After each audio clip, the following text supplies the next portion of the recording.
I said to the minister, what do I tell him? What do I tell the world's investors? And she turned around and she said that Silver Mines has the full support of the New South Wales government. And she said, and you can quote me on that. I think I think that's a fairly strong commitment from the government. Silver is waiting for its big move, and that's now the time to go out and look at interesting silver companies that might benefit in a silver run. And today with me is an exciting company. The CEO's name is Jo Battershill, and he's the CEO of a company called Silver Mines. Jo, first of all, thank you very much for your time. It's great having you. Thank you for the invite, Jan. It's good to connect with you and your investors. Very good. So you're based in Australia and you have a project called Bowdens. It's actually a silver project. It's one of the world's largest undeveloped silver projects on the way to the production. You have about 70 million ounces of silver in the reserve category, right? And you're targeting an average production of 4 to 4.5 million ounces of silver at all-in sustaining cost below 16 USD for the first 10 years of production. That's very good. Tell us a little bit more about your exciting project that you have there in Australia. Yeah, thank you. That's a great introduction, Jan. I mean, it is a very, very large project, and it's one of only a handful of large silver projects around the world that are really in that development stage or pre-development stage. We've had the project since 2016. It was discovered in the late 1980s, early 1990s by CRA. So it hasn't been around for forever. It's not one of these projects that's been through many owners. I think we're the third owner. What we're very excited about is that the overall resource is, in terms of silver equivalent, is about 335 million ounces, of which about 180 million ounces of pure silver. However, on the reserve perspective, which is what we focus on more, as you say, we're about just under 72 million ounces of silver in reserve. Just to correct you, our first 10 years, the all-in sustaining cost would be just below $15. The life of mine is at the moment between 15 and 17 years. So it's a very long life project, which is quite rare in the silver space in Australia. So we look at silver in Australia as a little bit of an orphan. There aren't many silver companies in Australia. Lots in Canada, quite a number in Europe and the UK. And so we have a particular audience that is probably more Northern Hemisphere centric than it is Australia centric at the moment, which is why we're very pleased to be talking to you and your clients today. Jo, last time you said you've been in a meeting with the federal government and the mining ministry. Tell us a little bit more. Do you have the support there?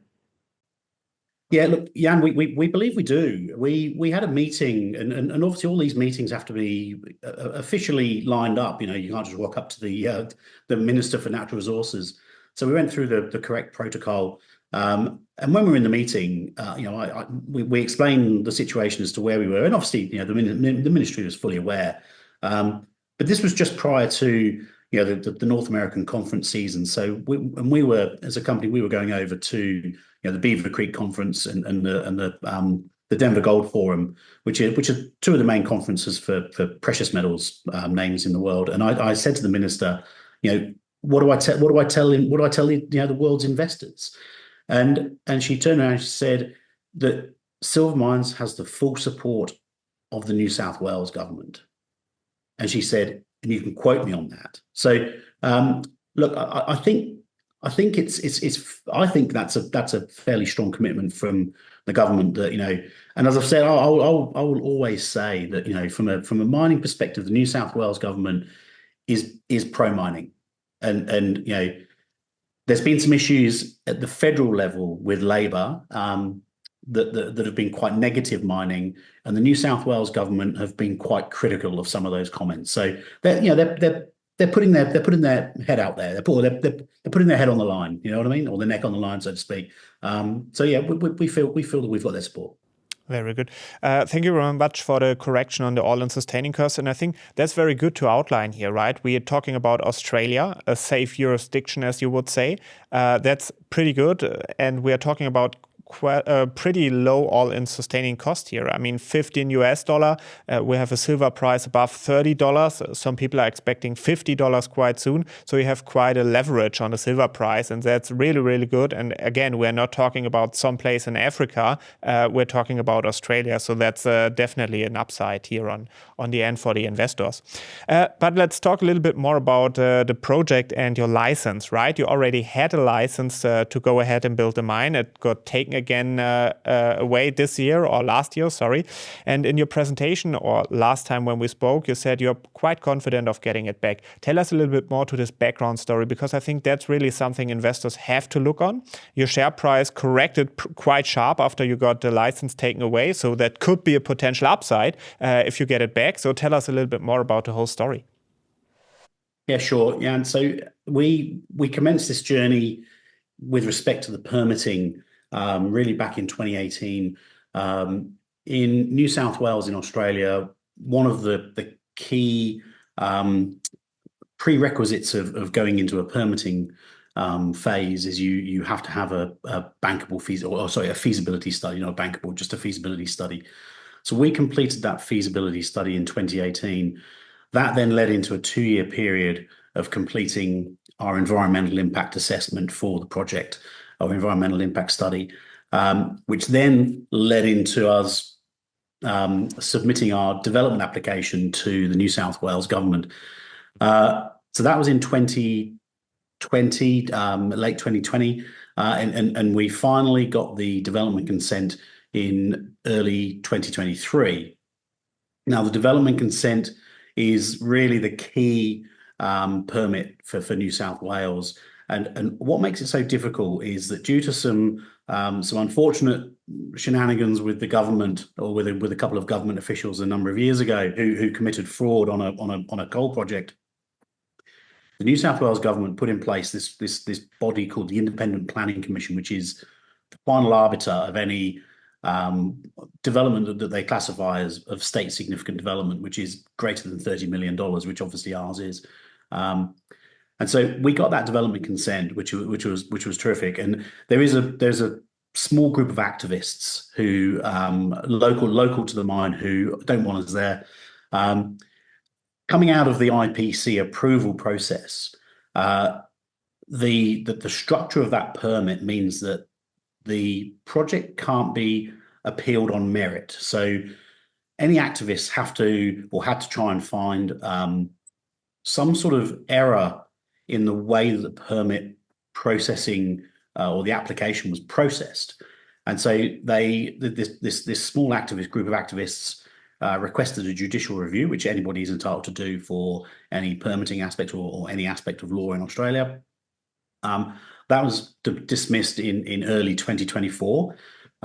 This group then appealed that decision, and unfortunately, in the Court of Appeal, it was determined that there was a very minor point of technical law or administrative law had been incorrectly administered, and the appeal judge essentially said that this IPC, this Independent Planning Commission, had erroneously granted the approval for the Bowdens Silver Project. So, in the face of that finding, what the judgment basically finally did was it meant that the rubber stamp that the IPC had put onto that approval was removed, and they hadn't finished their job. So we haven't had to go all the way back to the start. This is a very minor point of technical law, of administrative law, and we've now had enough time and conversations with the Department of Planning for New South Wales, and indeed the New South Wales government has actually changed legislation to prevent this from happening again, or to, well, effectively to prevent activists or dissenters from putting a stop to infrastructure developments, key infrastructure developments within the state of New South Wales. So the Bowdens precedent would have enabled, activists to potentially stop the development of renewables projects or hospitals or roads or whatever. So the government moved very quickly and changed legislation. So we're now in a position where, excuse me, we are in the process of finalising an updated application through to the department. We would hope to have that into the department in the next 3 to 4 weeks, and at that point, it then goes back to the department. The department have to write an addendum to their assessment report, which then goes to the Independent Planning Commission, and then the Independent Planning Commission can make their determination that was taken off us before. So we can't be definitive on a timeline, unfortunately, but we'd like to think that the way the process has moved in the lead up to Christmas and in the new year, I'd like to think that we'd know within 8 to 10 weeks, and I think we'll be in a position to be able to sort of communicate that to the market in terms of what the result will be.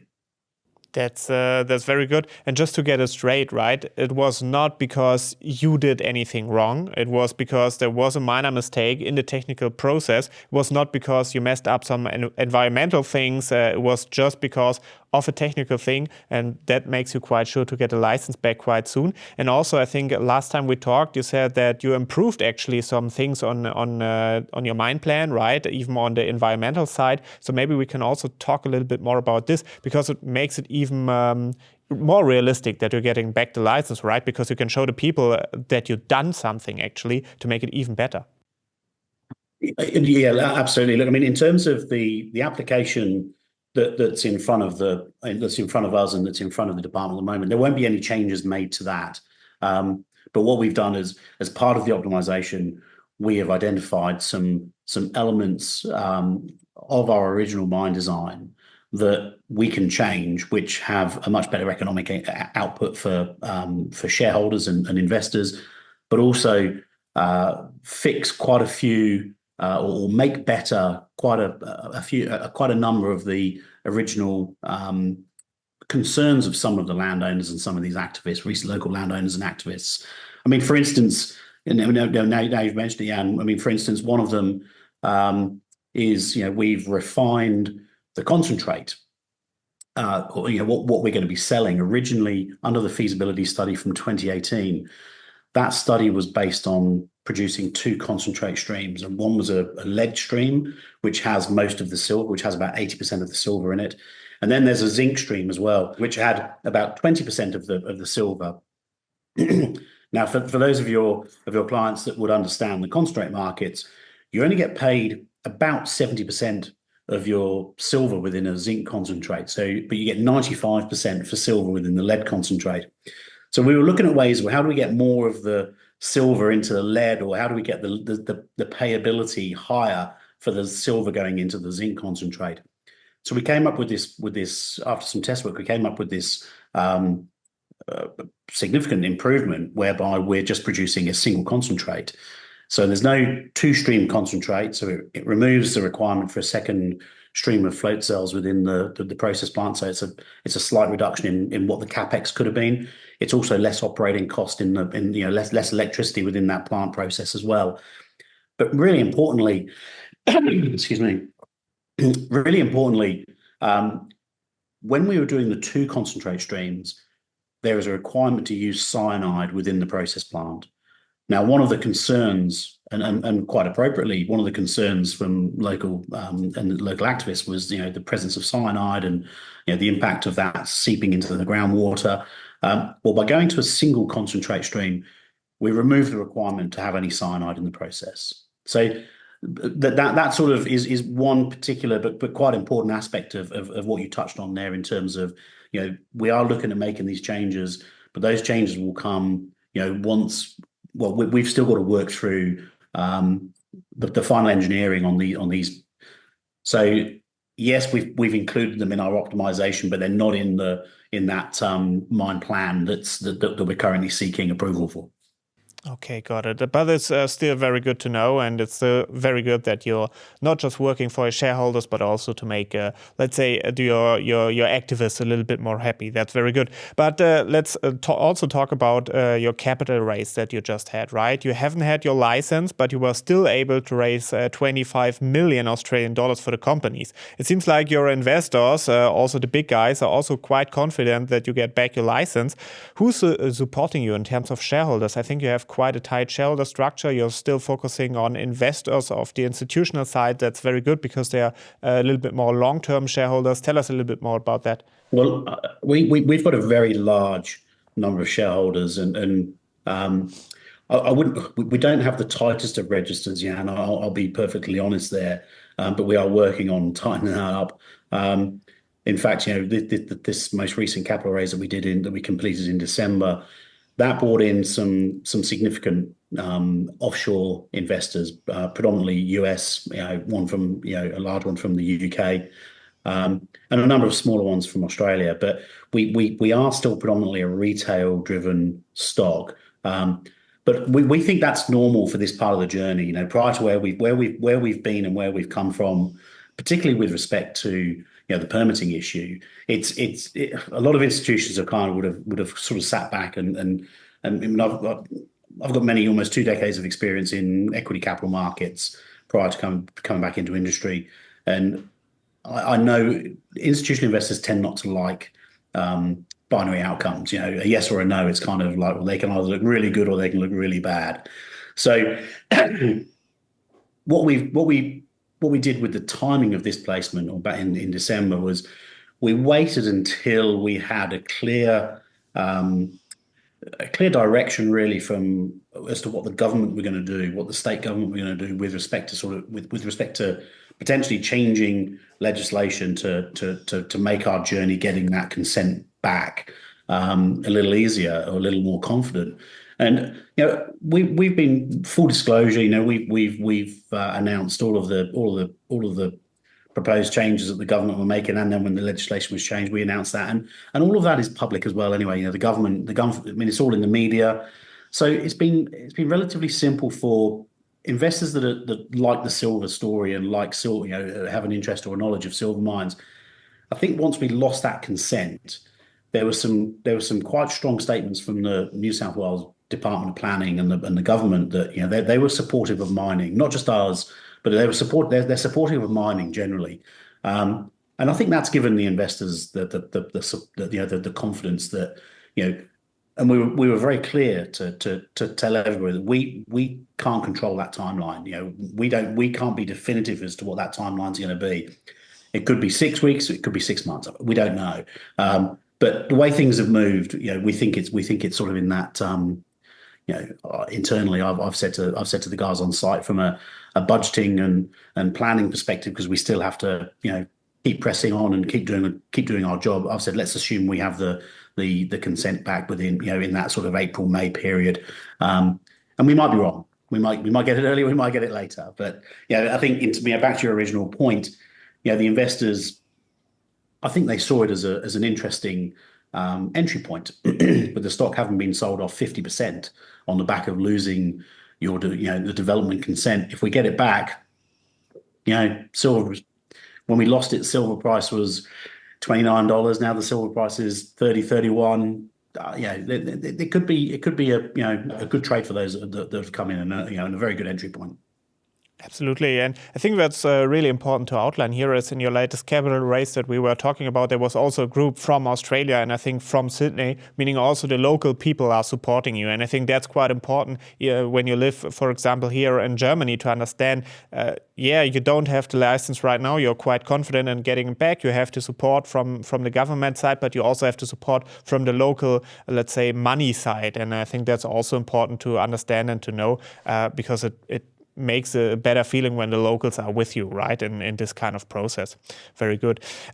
let's talk a little bit more about the path going forward. We talked a little bit about the license because that's probably the biggest upside potential within the next few months. If you get the license back, there would be a huge potential for investors. But let's pretend you have the license back quite soon. What can investors expect this year? I mean, you have exploration potential also on your project. Give us a little bit of an idea going forward.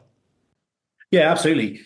In terms of Bowdens itself, the key drivers for us this year are, as you say, the permits. But in the background, we have post the optimization completion of the optimization study, we have about 70% of the project is now engineered and costed to a definitive feasibility study level.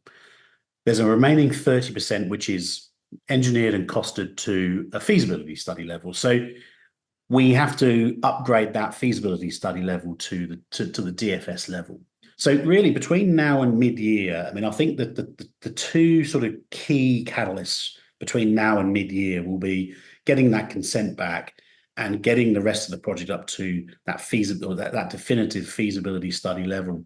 At which point, we're then in that period where we will look to be making that financial investment decision to go into the FEED process or into the front end engineering and design. So a lot of that doesn't sound particularly sort of sexy for equity investors, but that is real progress. And we would like to be towards the end of this year, we want to be in a position where we're starting to have quite detailed conversations with offtake partners and potential project funding going into early 2026. So this year for Bowdens itself is really about ticking those final boxes on the permit. Once we've got that development consent back, there's still one more permit required, which is the final environmental permit from the feds or from the federal government. We're confident, and we were very close to receiving the draft conditions of that just literally in the lead up to losing our development consent back in August. So we think we're pretty close on that. And so really this year is it's one of those sort of momentous years, where we might not be conducting too much sort of exciting exploration drilling around our key project, but we'll be ticking a lot of major boxes to get this into a development state. On our other projects, and we do have a couple of other exploration projects around. We've just finished drilling at one. It's a greenfields project. I mean, I think it'd be fair to say we haven't had a discovery there, but we've hit some very interesting rocks in terms of helping us with the story around what else is around Bowdens. And last week we announced we'll be commencing drilling at a project called Tuena, or the AXINO project over at Tuena, which is about 150 kilometers to the sort of southwest of Bowdens. Historically, there's some really interesting drilling there. Some high-grade silver, high-grade gold hits. So the exploration front, we see that as a very important aspect of this business, and we have over 500,000 acres of tenements within some of the best geology in Australia. So look, we will always try to be exploring where and when we can, and where land access and permits permit us. So in terms of what do we expect this year, we've got quite a bit going on, but a lot of it is really quite key and seminal to getting this project into the development stage. Very good, Jo. And I think that's very important, right? I mean, we do have the upside potential if you get a license back for an investor. That's very good. But on the other hand, it's no secret that the development stage itself is a little bit more boring for an investor. So it's very good that you have those other projects. You can deliver news flow, and you can deliver something that can create excitement too, also when you're in a development phase with your main project. So thank you very much for summarizing the whole story. I mean, next time we will dig a little bit more deeper in all the details. But for this interview, is there anything else you would like to add in the end? Is there anything we haven't touched base on? No, not really. Well, there's a lot we haven't touched on in terms of the Bowdens development and the details and the numbers. But I mean that's an opportunity for another chat, I think. But No, look, I'd like to just leave your clients and your investors with the message that, we're one of the five largest undeveloped silver projects in the world. We have my mandate as CEO is to get this project up and running and use that as a stepping stone to build a larger global silver business, but operating in tier one jurisdictions. We're not going to be rushing off to Mexico. We're not going to be rushing off to Peru or anything like that. We see this as a great vehicle, and we see Bowdens as a wonderful stepping stone to create that vehicle, and it would be great to have some of your investors and your clients along for the ride. Excellent, Jo. Thank you very much for your time. It was great to have all the details and the insights, and we talk again soon. We wish you the best of luck and much success for the next few weeks. Thank you. Thank you, Jan.